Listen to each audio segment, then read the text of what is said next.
रख हौसला वो मंजर भी आएगा, प्यासे के पास समंदर भी आएगा, थक कर न बैठे मंजिल के मुसाफिर, मंजिल भी मिलेगी और मिलने का मज़ा भी आएगा।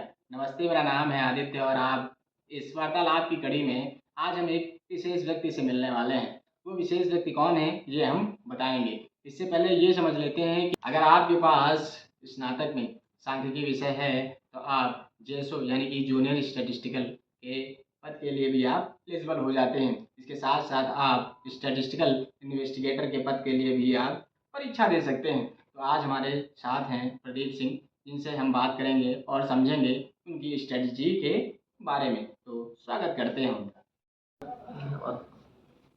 तो आज हम बात तो करेंगे, बहुत सारी चीज़ें हैं, लेकिन शुरुआत से बात करते हैं। सीजीएल में आपके पहले आपको जीएसओ मिलता है, उसके बाद आपको इन्वेस्टिगेटर ऑफिसर के पद पर तैनाती मिलती है। लेकिन ये तो सब बातें होंगी विस्तार से। पहले हम जान लेते हैं आपका फैमिली बैकग्राउंड कैसा है और क्या शुरुआती शिक्षा कैसी रही है। शुरुआती शिक्षा तो Sanjeevan center college UP board Hindi माध्यम से थी। और फैमिली बैकग्राउंड तो सामान्य कृषक परिवार। पिताजी क्या करते हैं?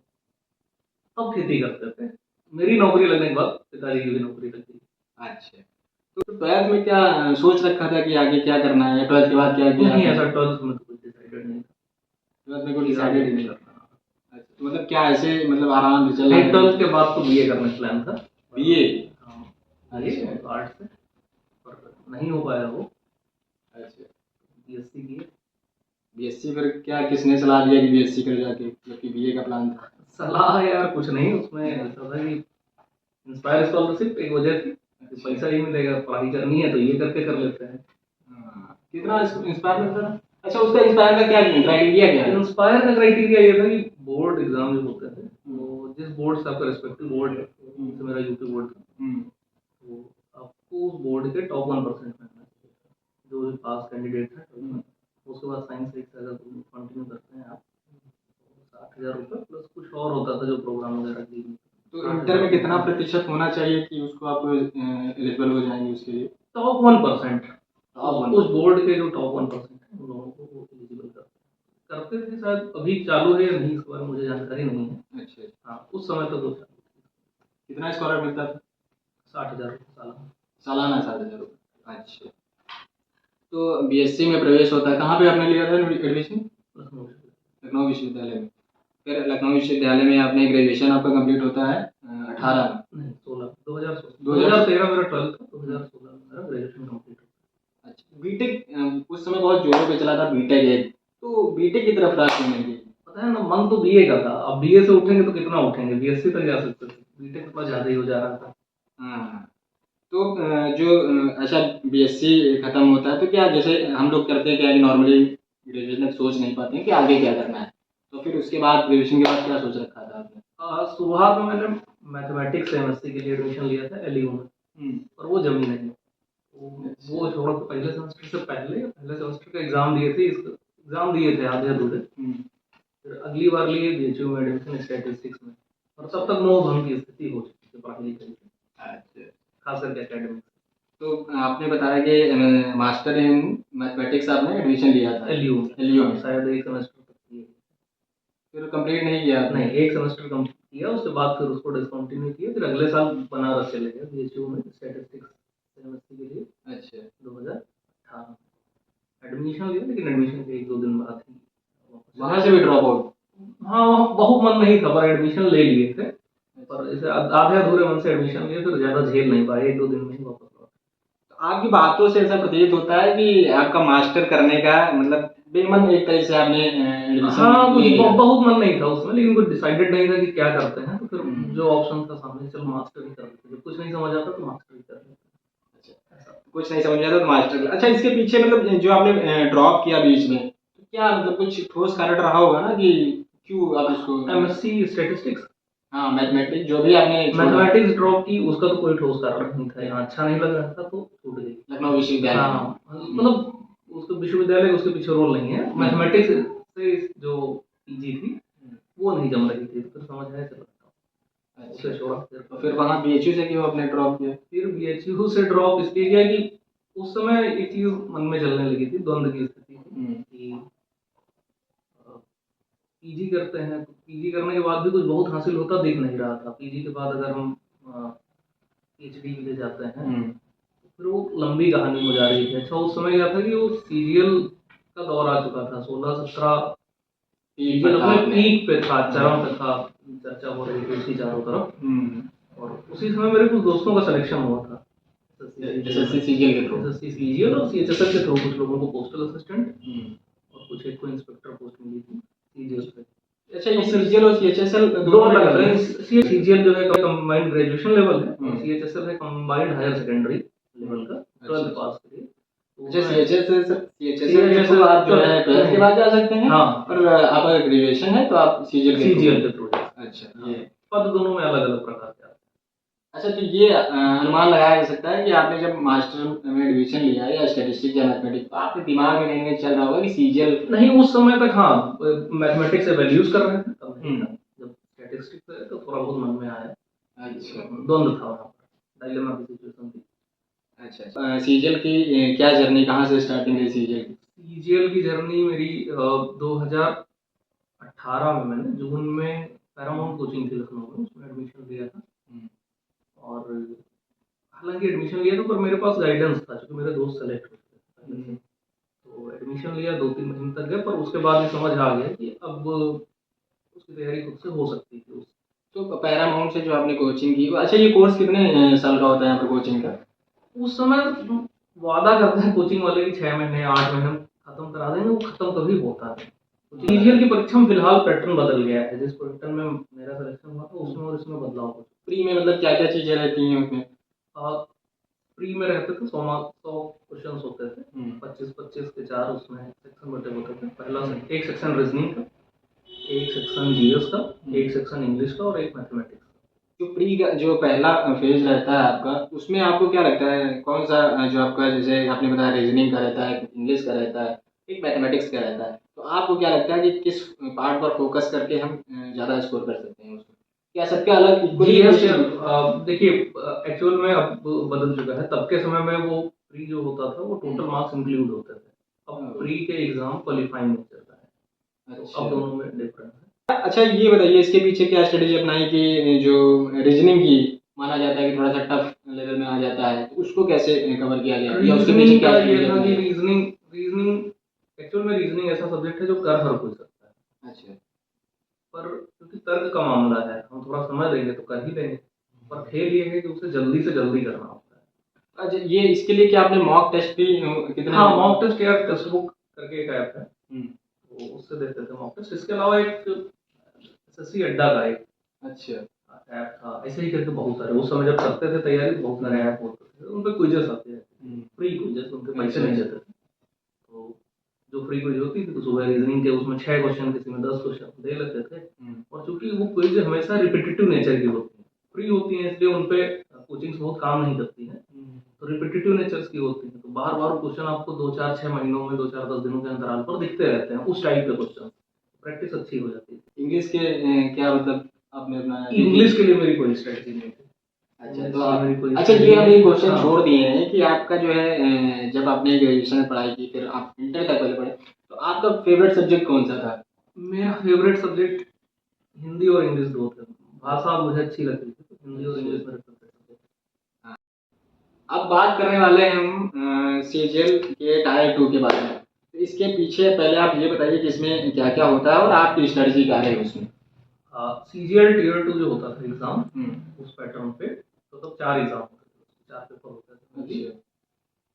2 पेपर होते थे, एक मैथमेटिक्स का, एक इंग्लिश का। ये कंपलसरी पेपर थे, आपको देने ही रहते थे, कॉमन होते थे सारी पोस्ट के लिए। अच्छा, और 200 मार्क्स के। इसके बाद 2 और एग्जाम होते थे, एक स्टैटिस्टिक्स के पेपर होता था जो जेएसओ की पोस्ट के लिए, और बाद में सीजीएल 19 में स्टैटिस्टिकल इन्वेस्टिगेटर पोस्ट है, उसके लिए वो कंपलसरी था। और एक डबल एओ के लिए अलग से असिस्टेंट ऑडिट ऑफिसर होता है, कॉमर्स बैकग्राउंड के लिए। अच्छा, तो ये 4 पेपर होते हैं सीजीएल के टीयर 2। ये इसमें क्या मतलब ऑप्शनल वाला रहता है कि डिस्क्रिप्टिव वाला रहता है? वो टीयर 3 है, डिस्क्रिप्टिव वाला टीयर 3 बोलते हैं। ऐसे तो एक टीयर 4 भी बोलते हैं कहने को लोग, वो सीपीटी एग्जाम होता है, कंप्यूटर प्रोफिशिएंसी टेस्ट होता था, अभी ये सारी चीज़ें क्लब कर दी गई हैं, ये सीजीएल टीयर 2 में एक साथ हो जाती है। अच्छा, तो आप टीयर 2 के लिए आपने क्या स्ट्रेटेजी अपनाई? जैसे टीयर 2 में बेसिकली मुझे जो देना था, डब्ल्यू के लिए मेरा क्वालिफाई नहीं हुआ था प्री में, तो मेरा जेएसओ के लिए क्वालिफाई था और बाकी सारी कॉमन पोस्ट के लिए क्वालिफाई था। अच्छा, 3 कट ऑफ आती हैं। अच्छा, पहले से चुन के रखा था कि हमारे पास स्टैटिस्टिक्स सब्जेक्ट है तो हम जेएसओ के लिए नहीं, ऐसा होता है ना कि जब आप बेरोजगार होते हैं तो आपको आपको मन होता है कुछ ठीक-ठाक मिल जाए हमें। अच्छा, इसके पहले मेरे 1-2 छोटे-मोटे सिलेक्शन हुए थे सिपाही वगैरह, पर हम चाहते हैं कुछ ठीक-ठाक मिल जाए हमें। तो जेएसओ ठीक-ठाक काम चलाऊ नौकरी थी अपने लिए, 4200 ग्रेड पे था। मतलब मजा उसमें भी नहीं है। या है मतलब अच्छी नौकरी। अच्छा, ठीक है, जैसी चल सकती है वैसी है, चलने लायक। अच्छा, मेरा इंग्लिश अच्छा था, तो मुझे इंग्लिश पे कोई काम ज़्यादा नहीं करना था, थोड़ा बहुत देख लेना था, पर बहुत काम नहीं करना था। स्टैटिस्टिक ठीक था, लेकिन क्योंकि ग्रेजुएशन का सब्जेक्ट था इसलिए ठीक था, लेकिन उसके लिए क्या करना था कि जो एसएससी के पर्सपेक्टिव से तैयारी थी, तो जो एसएससी के प्रीवियस ईयर पेपर होते हैं, तो उनको सॉल्व करना था। और कुछ की हम लोग डिस्क्रिप्टिव में पढ़ के आते हैं, एलयू का जो पैटर्न है पूरी तरीके से डिस्क्रिप्टिव था, ऑप्शन बेस्ड पेपर नहीं होते थे। उसके लिए हमें छोटे क्वेश्चन ढूंढने पड़े, थोड़ा बहुत इधर उधर से इंटरनेट से, और कुछ तमिलनाडु एनसीईआरटी से उसमें काफ़ी स्टैटिस्टिक्स की है उसके लिए। और मैथमेटिक्स के लिए तो एसएससी की एक लाल किताब आती है। लाल लाल किताब माने वो किरण पब्लिकेशन की भी आती है और एक राकेश यादव पब्लिकेशन की भी आती है। तो वो लोग करते क्या, प्रीवियस ईयर पेपर्स का एक कंपाइलेशन बना देते हैं, किताब क्वेश्चन सबके सेम है, तो लाल किताब अक्सर कह देते हैं तैयारी के फ्लो में लोग, तो सभी उसी से करते हैं। आजकल नीली किताब एक आ गई है पिनेकल की, उन्होंने अच्छा कंपाइलेशन निकाला है। कुल मिला के मामला वही है कि प्रीवियस ईयर एसएससी के पेपर है, सभी उनको कंपाइल करके बना देते हैं, तो उसमें आप किसी की भी उठा लाइए और उसको घिस डालिए 3-4 बार। अच्छा, हाँ, मैथमेटिक्स का सिंपल फॉर्मूला 3-4 बार लगाइए। हाँ, तो इसके पीछे भी क्या वो रहता था कि मॉक टेस्ट वगैरह? मॉक टेस्ट एसएससी का पूरा खेल ही है ये। मॉक टेस्ट देते हैं, मॉक टेस्ट का एनालिसिस करते हैं और इसके अलावा प्रैक्टिस करते हैं। अच्छा, कभी ये नहीं हुआ कि आपने जैसे 2 लगातार दिए मॉक टेस्ट, उसमें बहुत ज़्यादा हाई आपके नंबर आ गए अच्छे, तो मन एकदम गदगद हो जाता था? कभी ऐसा नहीं हुआ कि एकदम लो लेवल पे चला गया? काहे नहीं हुआ रे, एक बार तो बहुत ही ज़्यादा लो हुआ। एक बार मेरे प्री में 140-150 के आसपास आ रहे थे पैरामाउंट की एसटी में। उसी दौरान मैंने ऐसे फ्री एसटी दी थी, शायद तो महिंद्रा की थी, किसी दोस्त ने लिंक भेजा, मेरा नंबर आया 70। अच्छा, हाँ, तो घर आके लौट के मतलब मैंने फिर से दोबारा एसटी दी शाम को, फिर एक और देखने के लिए कि यार ये तो मामला खराब हो गया। अच्छा, अच्छा। अब बात करेंगे हम इसकी टायर 3 की। हाँ, टियर 3 जो बोलते हैं उसको, वो एक्चुअल में डिस्क्रिप्टिव पेपर होता था, अभी वो ड्रॉप कर दिया है। अच्छा, अब नहीं है वो, उसकी जगह पर कुछ और रखा है? नहीं, उसे हटा ही दिया गया, उसमें कई सारी चीजें थी। अच्छा, अभी जो नया पैटर्न आया उसमें सिर्फ 2 ही टियर रह गए हैं? हाँ, वो मेनली एक ही टियर है, वैसे तो पहला क्वालिफाइंग है, मार्क्स और मेरिट जिससे तय होगी वो टियर 2 है। उसी में उन्होंने कई सारी चीजें, पहले क्या होता था टियर 1 में जीएस के पेपर होते थे, पर अब उसकी जगह पे जीएस का एक हिस्सा टियर 2 में जीएस नहीं थी, तो जीएस भी रख रहे हैं, वहाँ पर रीजनिंग को भी ले आए हैं, मैथमेटिक्स को भी ले आए हैं, तो एक तरीके का क्लब करके पेपर बनाया और उसी से वहीं पर कंप्यूटर को भी ले आए हैं, 20 मार्क्स का शायद एग्जैक्ट मुझे नहीं मालूम। तो ये अगर ये कहते हैं तो गलत नहीं होगा कि पहले ही छटनी करने का एक प्रकार बना लिए हैं? वो बेहतर है, भीड़ को कम करना भी जरूरी है, और वो भी तब भी होता था, प्री के माध्यम से होता था, और अभी उसको क्वालिफाई कर दिया। क्वालिफाइंग उसके पीछे बहुत बड़ी वजह थी, एक डिस्प्यूट 2019 में आया था नॉर्मलाइजेशन को लेकर के, क्योंकि एसएससी में क्या होता है, बहुत लंबा दौर चलता है एग्जाम का, कई सारी शिफ्ट्स में एग्जाम होता है, तो उनमें जो लेवल ऑफ टफनेस है वो बदलती रहती है, कुछ बहुत कठिन आ जाते हैं, कुछ बहुत आसान हो जाते हैं, कुछ औसत दर्जे के चलते हैं, तो उसके लिए एक स्टैंडर्ड फॉर्मूला है और उसका यूज करके एसएससी नॉर्मलाइज करती है मार्क्स। सीजीएल 19 में ऐसा हुआ कि एक शिफ्ट मेंस की बहुत ही हल्की आ गई और कुछ बाकी लोगों के कंपैरिजन में 3 शिफ्ट में था, तो उसमें जिन लोगों के मार्क्स कम थे ना, उनके माइनस में 500, -400, -300 गए, तो वो एक बहुत विवाद की वजह बनी। इसके बाद एसएससी ने ये फैसला किया, उन्होंने नॉर्मलाइजेशन को हटा दिया। अब ये कह सकते हैं कि जैसे जो अभी नया पैटर्न आया है, तो थोड़ी सी फ्रीक्वेंसी बढ़ गई रिजल्ट आने की, रिजल्ट आउट होने की। हाँ, अभी आजकल एसएससी तेज काम कर रही है, बहुत तेजी से काम कर रहे हैं, क्योंकि बहुत पीछे भी तो चल रहे हैं ना, कोविड के दौर में 2-3 साल और एक केस हुआ था 2017, उसकी वजह से स्टे हो गया था, तो उसकी वजह से बहुत सारे एग्जाम्स, बहुत एसएससी पीछे थी। अब विस्तार से हमको ये बताइए कि आपने जब आपकी डॉक्यूमेंट वेरिफिकेशन हो जाता है जेएसओ के लिए, फिर इसमें इसके कैसे काम किया जाता है इसके बारे में बताइए, और इसमें जो ट्रेनिंग पीरियड होता है उसके बारे में थोड़ा विस्तार से बताइए। JSO में मेरा CGL 18 से JSO होता है और उसकी ज्वाइनिंग आते आते प्रोसेस कोविड का दौर था, तो 2021 में सितंबर के आसपास मेरी ज्वाइनिंग होती है। और मेरी पोस्टिंग थी मध्य प्रदेश में, जबलपुर करके जगह है। अच्छा। जबलपुर रीजनल ऑफिस और रीवा एक छोटा सा शहर है, तो वहाँ के सब रीजनल ऑफिस में मेरी पोस्टिंग थी JSO के रूप में।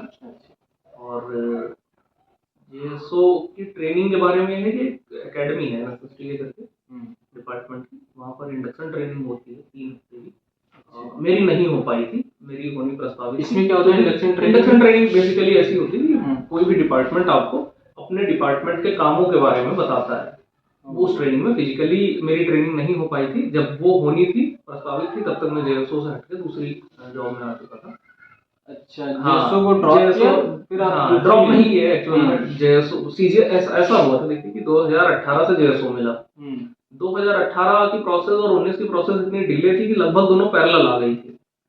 JSO ज्वाइन करने से पहले मेरा इधर सिलेक्शन हो चुका था, DV हो चुकी थी CGL 19 में। अच्छा, तो CGL 19 का डॉक्यूमेंट वेरिफिकेशन भी हो चुका था, तो इधर का फिर रिजल्ट आया तो मैं स्टैटिस्टिकल इन्वेस्टिगेटर की पोस्ट पे आ गया। अच्छा, तो हम JSO पर थे पहले, उसके बारे में बात करेंगे, फिर इस पर बात करेंगे। Statistical investigator. अच्छा, स्टैटिस्टिकल इन्वेस्टिगेटर के बाद हाँ JSO के बारे में क्या उसका JSO की जॉब बेसिकली फील्ड वर्क की जॉब है। अच्छा, JSO कई प्रकार के NSO जो ऑर्गेनाइजेशन है कई प्रकार के सर्वे करता है सरकार के लिए। जैसे महंगाई की दर वगैरह या बेरोजगारी दर निकल के आती है तो उसके लिए PLFS और प्राइस कलेक्शन के कई सारे सर्वे होते हैं। ऐसे एक सोशियो इकोनॉमिक सर्वे होता है, देश की पॉलिसीज को बनाने के लिए इम्पोर्टेंट सर्वे है।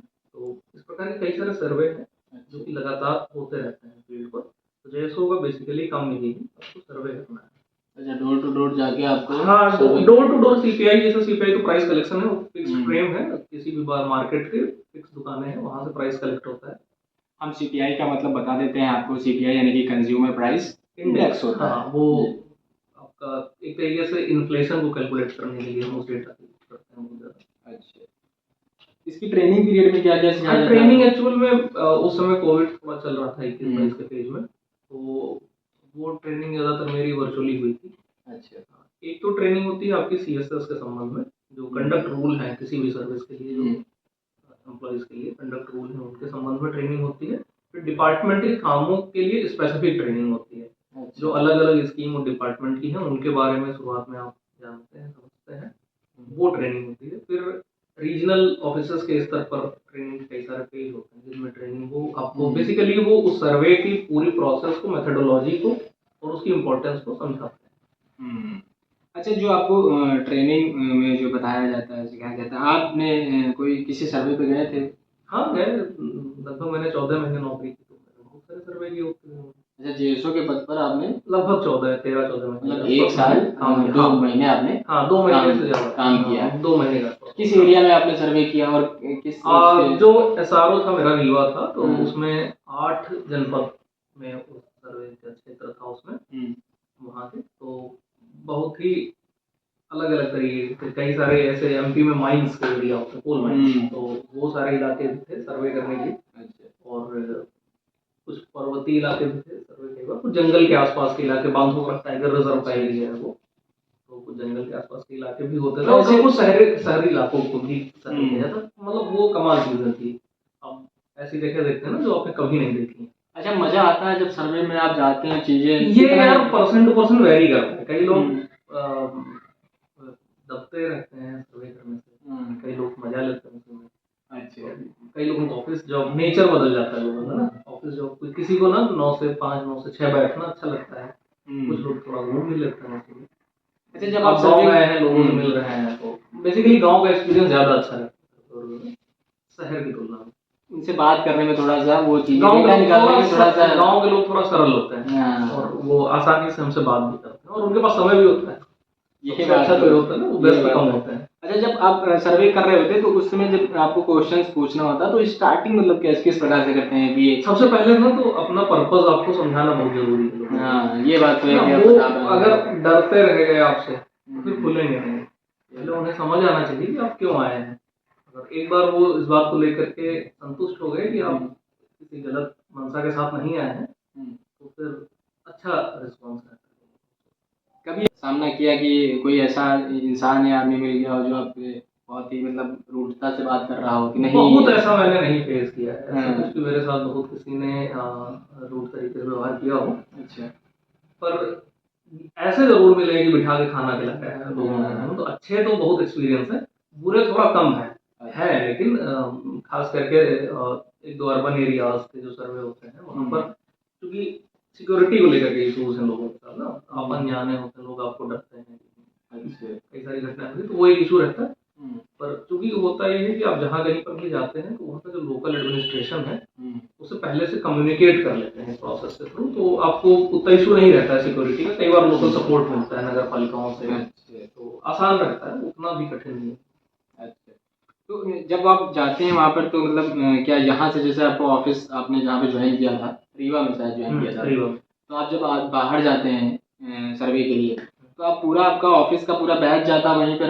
नहीं, सिंगल सर्वे होता है, मतलब हर कोई अलग अलग जगहों पे जाता है। एक पर्सन ही जाएगा? हाँ, एक ही व्यक्ति जाएगा एक सैंपल में। तो आपका एरिया कितना रहता है आपके, या घर डिसाइड रहते हैं कितने? एक्चुअल में है ये कि आपको समझिए दो तरीके के हिस्सों में हम देश को बांट सकते हैं, एक अर्बन एरिया है और एक गांव के एरिया है, रूरल एरिया। जो गांव है, गांव बेसिकली अपने आप में एक यूनिट है, सैंपल यूनिट है, तो आप पूरे गांव का सर्वे कर सकते हैं पर पूरे शहर का नहीं कर सकते। तो ऑर्गेनाइजेशंस ने क्या किया है, पूरे शहरी इलाकों को छोटे छोटे ब्लॉक्स में बांट रखा है। तो किसी एक ब्लॉक के आसपास 150 बेसिकली स्टैंडर्ड है, पर वेरी करता है, इतने हाउस होल्ड होते हैं, इतने परिवार होते हैं, उनका सर्वे करना होता है। तो आप जहाँ जाते हैं वहाँ लगभग 150 का मानक है, इधर उधर वेरी करता है, उतने घरों का वो सैंपल होता है, साइज बदलता रहता है। अब बात करते हैं कि आपके दूसरे बैच की परीक्षा दी आपने सीजीएल का। हाँ, तो उसमें ये कहाँ से परिवर्तन आ गया कि एक परीक्षा, अच्छा ये ट्रेनिंग चलते हुए आपने परीक्षा दी? नहीं, मैं जब सीजीएल 19 ज्वाइन कर, सीजीएल 18 से जेएसओ ज्वाइन करने गया था, तो मैं इलाहाबाद से डीवी कराते हुए रीवा गया था।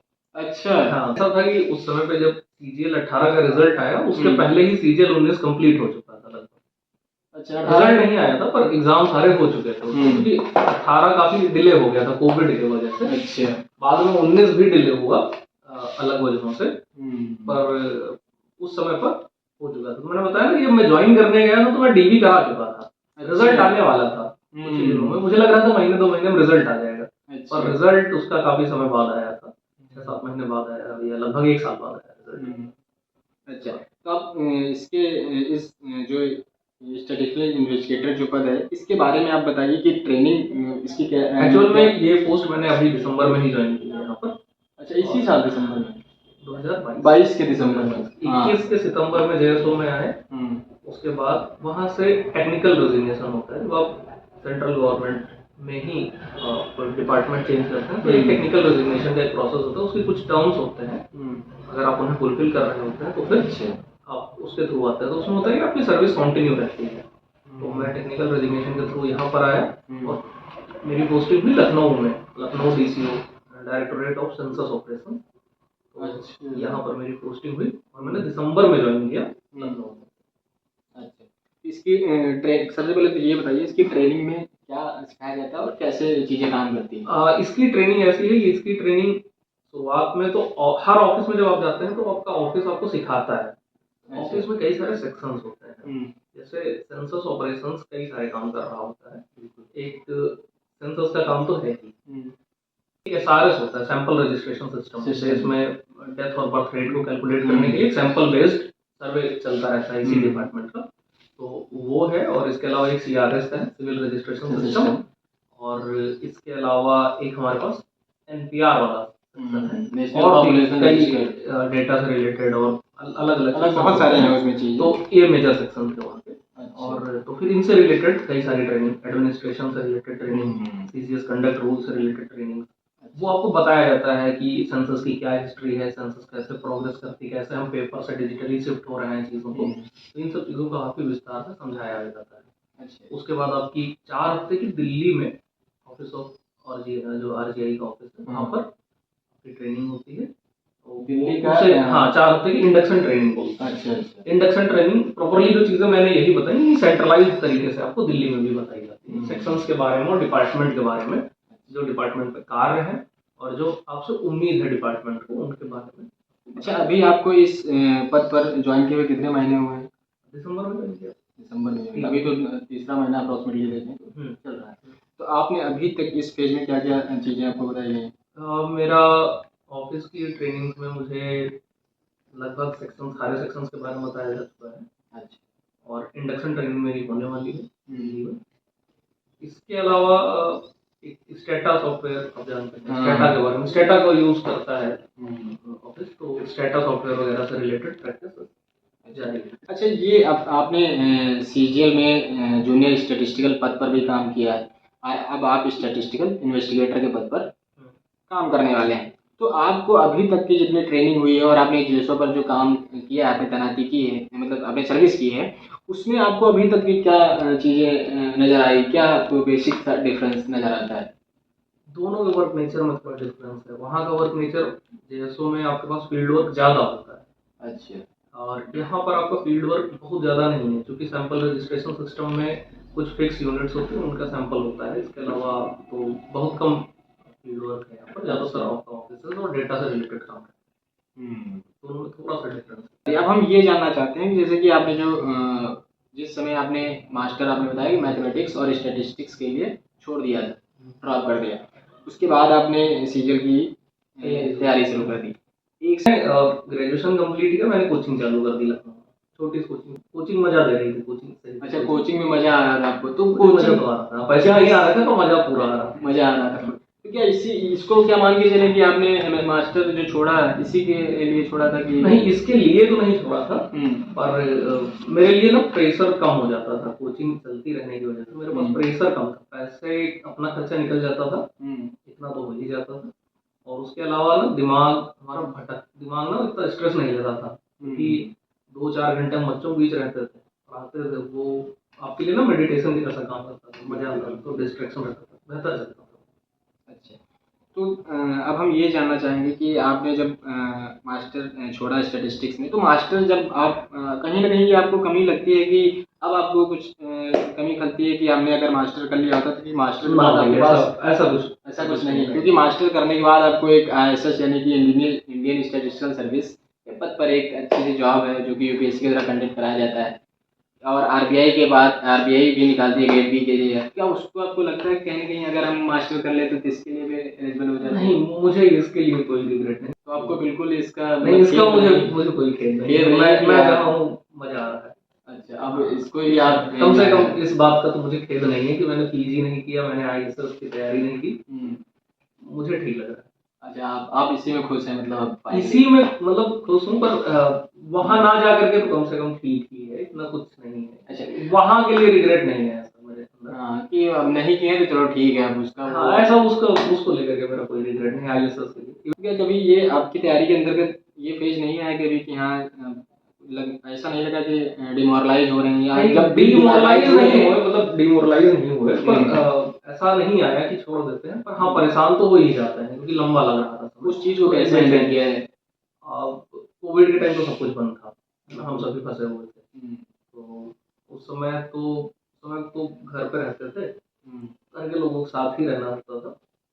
इतना बहुत इशू नहीं था, पर हाँ ठीक रहता था। हाँ, उसमें मेरी कोचिंग मुझे बहुत मदद कर रही है। एक डायरेक्ट क्वेश्चन कि कितने घंटे पढ़ाई करते थे? ऐसा कुछ घंटों में बंद के नहीं था, पर क्योंकि टाइम की कोई कमी नहीं थी ना, कोचिंग चलाते थे, क्योंकि टाइम बच जाता था। मान के चलिए आप औसतन 5 घंटे मेरे लिए कोचिंग बेस्ट। मेरा एक्सपीरियंस, नौकरी मैंने की, कोचिंग चलाई, वहाँ पैसे नहीं थे तो वहाँ मजे ज़्यादा थे। नौकरी करने का जो एक्सपीरियंस होता है, वहाँ हमारे पास पैसे ज़्यादा होते तो मजे कम होते हैं, समय कम होता है।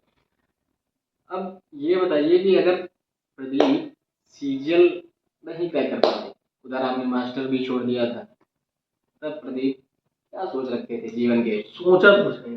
अच्छा, मतलब कुछ ना कुछ एक्सप्लोर करते, कुछ तो ढूंढ ही निकालते, कुछ करते। अगर ना हो पाता तो हो सकता है कुछ अच्छा करते। फिर भी एक होता है ना कि क्या दिमाग में एक कोचिंग वाला ऑप्शन था, ये कोचिंग चल रही थी, उसके बाद हो सकता है कुछ और सोचते हैं। इसके अलावा कुछ सोचा नहीं ये। अच्छा है, सोचा। अच्छा, अलग ये एक ऑप्शन था कि कोचिंग चलेगी, कोचिंग चल रही है, कोचिंग बेहतर चल रही है, ठीक ठाक पढ़ा रहे थे बच्चों को, मजा आ रहा था, तो वो तो ये थे हमारे साथ प्रदीप, जिन्होंने सीजीएल में 2018 का पेपर दिया और क्रैक करने के बाद इनको जूनियर स्टैटिस्टिकल के पद पर तैनाती मिलती है। उसके बाद इनको स्टैटिस्टिकल इन्वेस्टिगेटर के पद पर भी तैनाती मिलती है। तो आपके पास अगर इससे रिलेटेड कोई क्वेश्चन होता है तो आप हमें भरसक टाइप कर सकते हैं। हम प्रयास करेंगे कि आपको इसका जवाब दिया जाए। अगर आपको ये चीज़ें अच्छी लग रही हैं, इसी प्रकार के हम बहुत सारी और भी व्यक्ति विशेष से बात करने वाले हैं जो कि इस फील्ड से रिलेटेड है। अगर आपको अच्छा लग रहा हो तो प्लीज़ हमारे चैनल को सब्सक्राइब करें और दबा के लाइक कर दें, ताकि मैं और भी चीज़ें आपके समक्ष ला सकूं और चीज़ें विस्तार कर सकूं। बहुत बहुत धन्यवाद।